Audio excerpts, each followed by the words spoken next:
Hello student, my self is Pranav Chavan. Okay, तर आज आपण ऑटोकॅड इलेक्ट्रिकल बद्दल इन्फॉर्मेशन जाणून घेणार आहोत. ओके, आता ऑटोकॅड इलेक्ट्रिकल म्हणजे काय असतं? ओके, तर ऑटोकॅड इलेक्ट्रिकल हे इलेक्ट्रिकल डिझाईन यूज करतात. आपण वेगवेगळ्या इंडस्ट्रीमध्ये ऑटोकॅड इलेक्ट्रिकलचा यूज करू शकतो. जसं की तुम्ही पाहू शकता, स्कीमॅटिक ड्रॉइंग करण्यासाठी, सर्किट बिल्डर डिझाईन करण्यासाठी, पॅनल लेआउट क्रिएट करण्यासाठी. ओके, त्यानंतर पीएलसी मॉड्यूल असू दे, लॅडर डिफरन्स असू द्या, किंवा रिपोर्ट जनरेशन असू दे, किंवा डिफरंट टाईपचे जे सिम्बॉल क्रिएशन करणं असू दे, त्यामध्ये आपण ऑटोकॅड इलेक्ट्रिकलचा यूज करतो. तसेच तुम्ही बीओ म्हणजेच बिल ऑफ मटेरियल जनरेट करू शकता. तसेच बिल ऑफ क्वांटिटी पण यामध्ये आपल्याला जनरेट करता येते.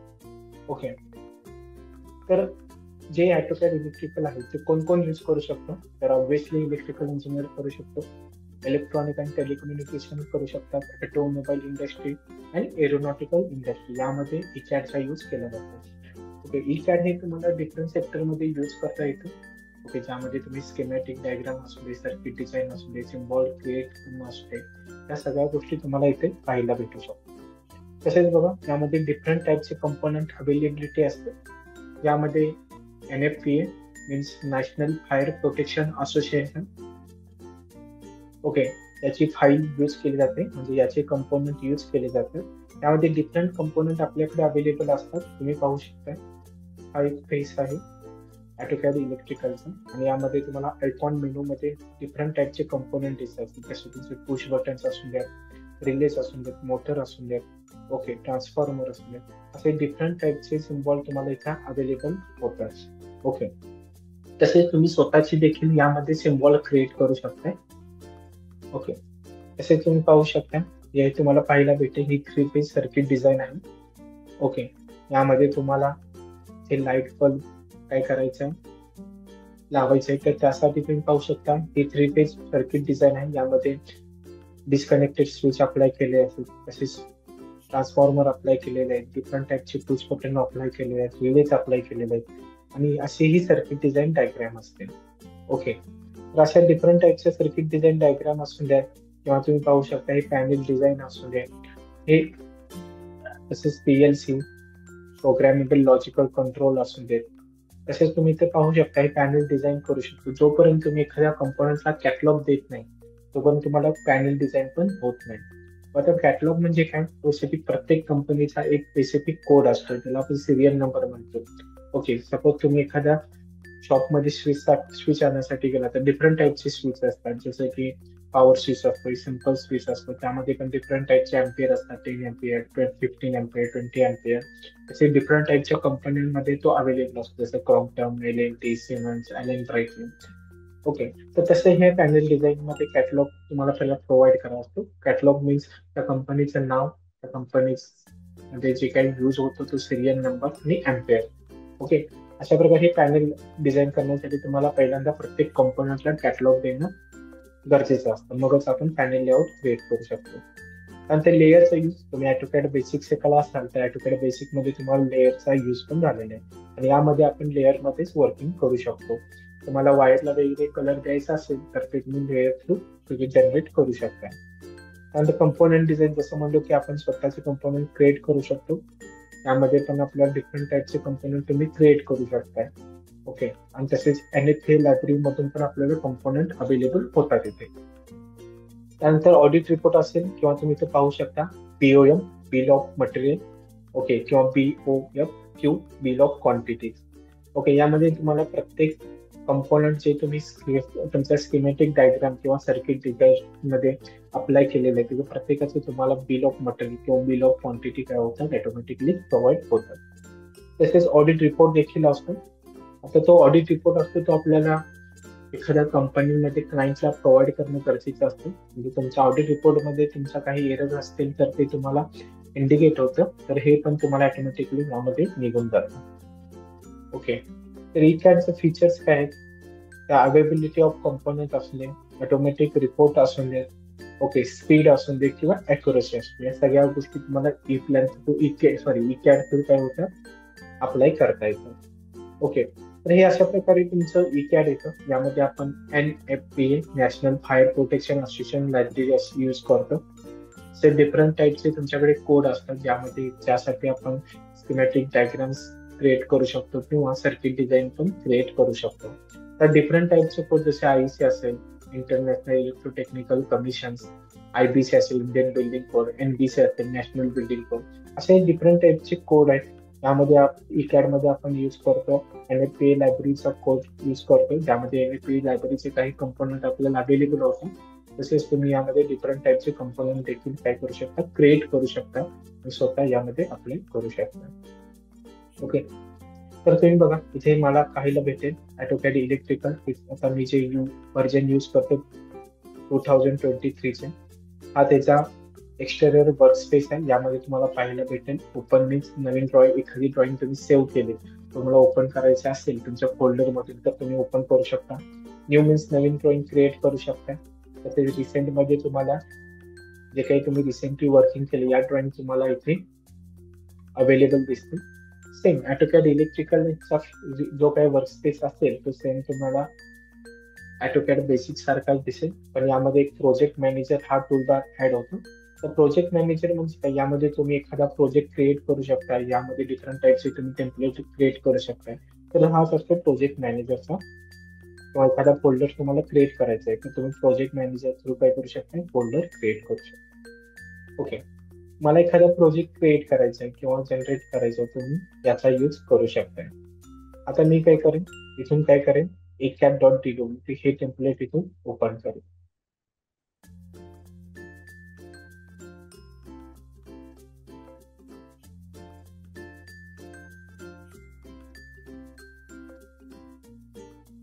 ओके, तुम्ही पाहू शकता जेव्हा मी हे टेम्पलेट ओपन केलं त्यानंतर तुम्हाला काही गोष्टी सेम पण दिसतील AutoCAD सारख्या, कारण होम टॅब असून दे तुमचे, त्यानंतर बाकी जे कोलॅबरेट एक्सपेक्टिव्ह हे तुम्हाला AutoCAD मध्ये पण झालेले आहे. ओके, ते ECAD मध्ये तुमचं डिफरंट टाईप येतात, प्रोजेक्ट असून दे, स्कीमॅटिक असून दे, पॅनल, रिपोर्ट.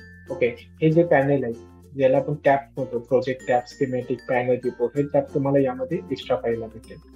ECAD करण्यासाठी तुम्हाला AutoCAD बेसिक पण शिकणं गरजेचं आहे, कारण जेव्हा आपण सिम्बॉल क्रिएट करत असतो तेव्हा तुम्हाला AutoCAD लेअरचं कमांडचा यूज पाहत असतो तेव्हा तुम्हाला AutoCAD कमांडचाच रेफरन्स घेऊन करावं लागते.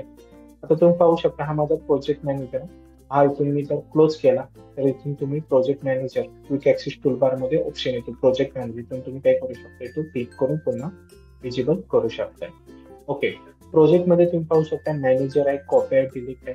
मॅनेजर मध्ये जो प्रोजेक्ट मॅनेजर असेल तो डिलीट झाला तर इथून पण तुम्ही घेऊ शकताय.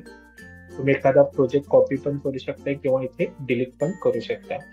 हीच फाईल तुम्हाला दुसरीकडे फॉरवर्ड करायची असेल, जर डेटा जास्त असेल तर तिला तुम्ही झिप करून पण काय करू शकता, दुसरीकडे फॉरवर्ड करू शकता. मोस्टली आपण यामध्ये पाहतो तो स्कीमॅटिक टॅब. स्कीमॅटिक मध्ये डिफरंट कंपोनंट येतात, जसे इन्सर्ट कंपोनंट असू दे, edit component, circuit clipboard, insert wire, edit wire number आणि अदर्स टूल्स, या सर्व गोष्टींचा आपण विचार इथं करायचा आहे. ओके, मोस्टली ECAD मध्ये तुम्ही स्कीमॅटिक टॅबच्या अंडर ज्या गोष्टी आहेत त्या मोस्टली तुम्हाला पाहायच्या आहेत. ओके, एखादा तुम्हाला नवीन प्रोजेक्ट करायचा असेल तर तुम्हाला इथून न्यू प्रोजेक्ट या ऑप्शनवर क्रिएट करायचं आहे. तुम्ही पाहू शकता प्रोजेक्ट मॅनेजरच्या अंडर तुम्हाला एक ऑप्शन देतो न्यू प्रोजेक्ट. तर हा न्यू प्रोजेक्ट तुम्हाला इथून काय करायचा आहे, जनरेट करायचं आहे. तर तुम्ही न्यू प्रोजेक्ट या ऑप्शनवर क्लिक करा. इथून तुमच्या प्रोजेक्टचं नाव काय असेल, ओके, हे तुम्हाला इथून मेन्शन करायचं आहे. मी सपोज केला डेमो प्रोजेक्ट. तर मी अशा प्रकारे तुम्हाला काय केलंय, डेमो प्रोजेक्ट असं त्याला माझ्या प्रोजेक्टला रिनेम केलेलं आहे. त्यानंतर ब्राउज म्हणजे काही लोकेशन, ऍक्च्युअली तुमचा जो काही डेमो प्रोजेक्ट असणार आहे तो कुठे सेव्ह होणार आहे त्यासाठी तुम्ही ब्राउज मध्ये लोकेशन सेव्ह करू शकताय. मोस्टली जो तुम्हाला पाथ दिसतो त्याच पाथ मध्ये ठेवायचा आहे, काही चेंजेस करण्याचा प्रयत्न नाही करायचा. ओके, त्यानंतर मी यामध्ये ओके करतो. जेव्हा मी डेमो प्रोजेक्ट ओके केला तर तुम्हाला पाहिलं असेल प्रोजेक्ट मॅनेजर मध्ये मला डेमो प्रोजेक्ट इथे क्रिएट झालेला पाहायला भेटेल तुम्हाला. आता हा प्रोजेक्ट क्रिएट झाला, यामध्ये मला काय पाहिजे, डिफरंट टाईपच्या टेम्पलेट घेणं आवश्यक असतं आणि मगच मी त्या टेम्पलेट मध्ये वर्किंग करू शकतो. तर तुम्ही काय करू शकता, डायरेक्ट डेमो प्रोजेक्ट वर क्लिक करून राईट क्लिक करून न्यू ड्रॉइंग पण ऑप्शन यूज करू शकता किंवा पुन्हा डेमो प्रोजेक्ट वर क्लिक करून तुम्ही न्यू ड्रॉइंग प्रोजेक्ट मॅनेजरच्या वर तुम्हाला इथे न्यू ड्रॉइंगचा ऑप्शन दिसेल. मी काय करतो, याला राईट क्लिक करून न्यू ड्रॉइंग वर क्लिक करतो आता न्यू ड्रॉइंग वर क्लिक करत आहे, मी त्याला नाव देतो डेमो 1. ओके, यामध्ये तुम्हाला टेम्पलेट चूज करणं गरजेचं असतं. जसं की मी ब्राउज करतो, तर यामध्ये मला डिफरंट टेम्पलेट पाहायला भेटतात.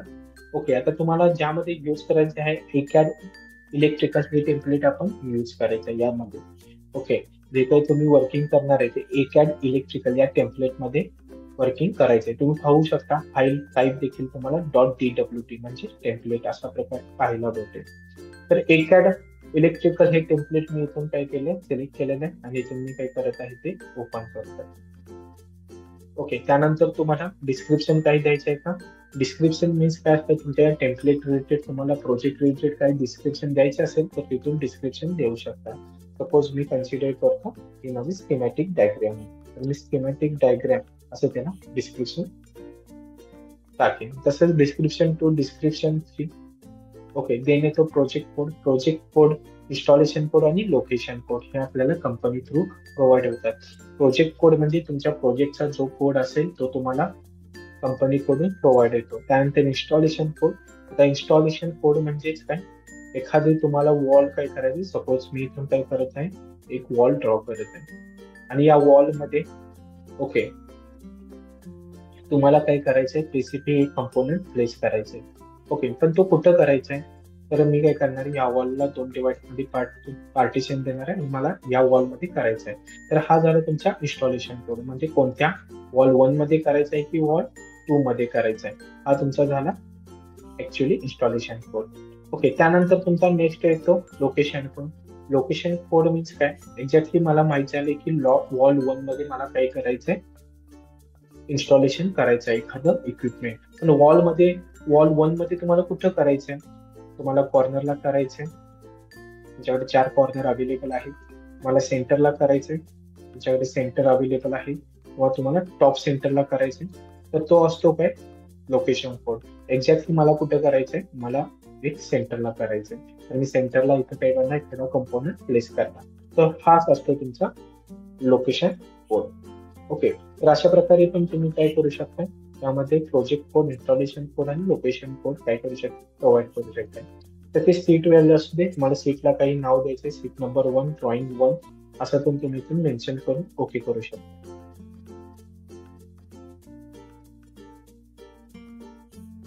तर तुम्हाला इथे पाहायला भेटेल आपल्याकडे एक टेम्पलेट आलेलं आहे, ज्यामध्ये तुम्हाला seat number drawing 1, seat number 1 of 1 अशा प्रकारे पाहायला भेटेल. तर याच टेम्पलेटच्या आत आपल्याला काय करायचं, स्कीमॅटिक ड्रॉइंगचं वर्किंग करायचं आहे. ओके, आता आपल्याकडे मी वर्किंग देखील करू शकता किंवा आपल्याकडे काही कंपोनेंट देखील अवेलेबल असतात. आपल्याकडे सर्किट बिल्डर मध्ये पण अवेलेबल आहे. मी एक सर्किट बिल्डरचा यूज करतो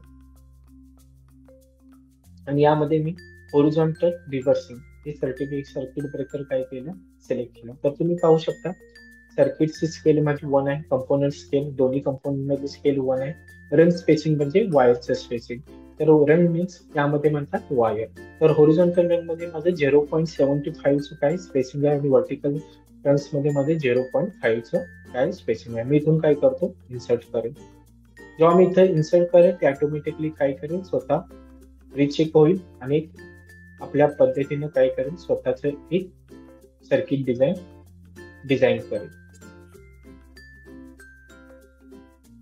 तुम्हाला फक्त काय करायचं, तुमच्या टेम्पलेटच्या आत ते प्लेस करून टाकायचं.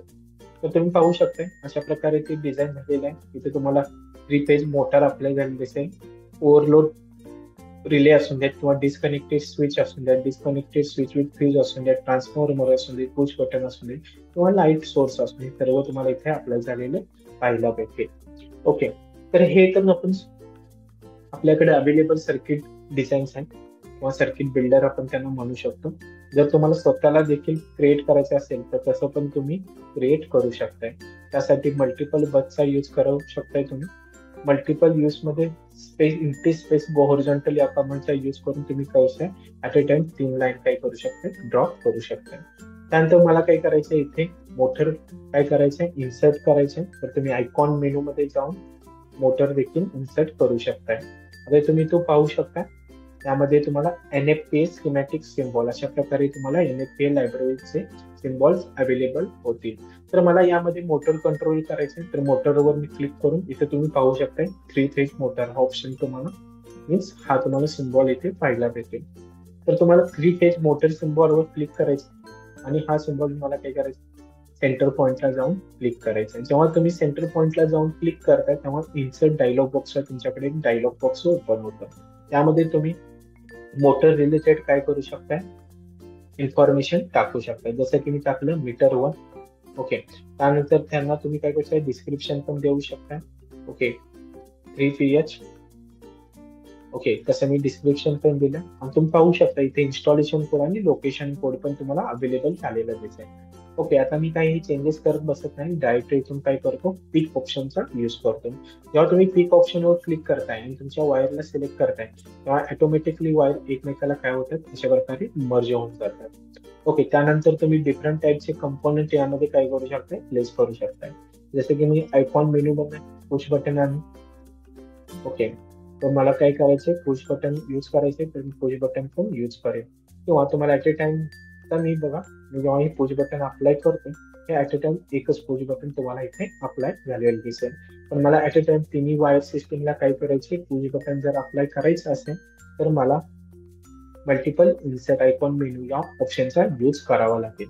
ओके, तर हा यूज कसा करायचा आहे, जेव्हा मी मल्टिपल इन्सर्ट आयकॉन मेनूवर क्लिक करेन तेव्हा तुम्हाला पुन्हा NFPA लायब्ररीचा डायलॉग बॉक्स ओपन आहे आणि एखादा पुश बटन मी सिलेक्ट करेन आणि मी ऍट अ टाइम काय करून अशा प्रकारे ऑर्थो मोड ऑन ठेवेन आणि एक लाईन ड्रॉ करेन आणि इथून एंटर करेन.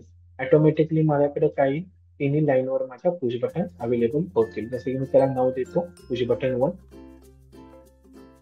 ओके, पुश बटन 2 आणि लास्ट वाला माझं आहे पुश बटन 3. जेव्हा तुम्ही ऍट अ टाइम ज्या लाईन तुम्ही सिलेक्ट करा तिथे ऑटोमॅटिकली तुमचं push button 1, push button 2, push button 3 या प्रकारे पुश बटन अप्लाय होते. तर अशा प्रकारच्या ज्या काही स्कीमॅटिक डायग्राम्स असतील, ओके, ज्यामध्ये तुम्हाला यूज करायचा असेल इकॅडचा, तर तुम्ही या प्रकारे इकॅडचा यामध्ये यूज करू शकताय. ओके, इथे तुम्हाला डिफरंट टाईपच्या स्कीमॅटिक सर्किट डिझाईन करता येईल. ओके, डिफरंट टाईपचे सिम्बॉल पण तुम्ही काय करू शकता, यामध्ये क्रिएट करू शकताय. ओके, तसेच एखाद्या वायरला तुम्हाला कलर पण चेंज करायचा असेल तरी तुम्ही इथून चेंज करू शकता. ओके, आता क्रिएट एडिट टाईप मध्ये तुम्हाला वायरचा चेंज पण करता येतो. आता मी काय करत आहे तुम्ही पाहू शकता, यामध्ये तुम्हाला क्रिएट आणि एडिट वायर टाईप मध्ये इथे तुम्हाला ऑप्शन दिसेल, एडिट वायर टाईप मध्ये create and edit wire type. इथून तुम्ही काय करू शकता, एखादी लेअर काय करू शकता, इम्पोर्ट करू शकता. ओके, तुम्ही जर तयार केली असेल किंवा यामध्ये एक्झिस्टिंग ज्या लेअर असतील त्यांचा पण तुम्ही यूज करू शकता. मला ऍड एक्झिस्टिंग लेअरवर ऑप्शनवर क्लिक करायचं आहे, देन पिक कमांडवर क्लिक करायचंय आणि डिस्चिल ही लेअर मी ओके करतो. पुन्हा इथे तुम्ही पाहू शकता लेअर नेम डिस्चिल हे काय झालेलं आहे, डेस्क स्टिल ही तुम्हाला इथे पाहायला भेटेल. पण तुम्ही ओके करा तर ही पण तुम्हाला इथं काय लोड झालेली दिसेल. ओके, आता मला माहिती आहे डेस्क चाइल्ड म्हणजे काय, रेड कलरची लेअर आहे ती, त्यामुळे मी जेव्हा या वायरला ती लेअर अप्लाय करणार आहे तेव्हा ती वायर रेड कलर मध्ये कन्वर्ट होते. आता तुम्हाला जर लेअर बद्दल इन्फॉर्मेशन हवं असेल तर तुम्हाला ऑटोकॅड बेसिक पण शिकणं गरजेचं आहे, किंवा यामध्ये कोणकोणत्या लेअर असतील तर त्यामध्ये तुम्हाला डीप नॉलेज पण आम्ही देऊच.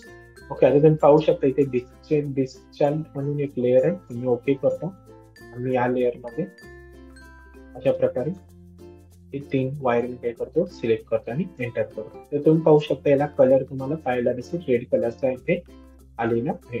तर अशा प्रकारे जे काय इकॅड यूज होतं ते तुमचं वेगवेगळ्या ऑटोमेशनची इंडस्ट्री असू दे, इलेक्ट्रिकल इंडस्ट्री असू दे, ओके, एरोनॉटिकल इंडस्ट्री असू दे किंवा EMTC इंडस्ट्री, या सर्वांमध्ये इकॅड हे यूज होतं.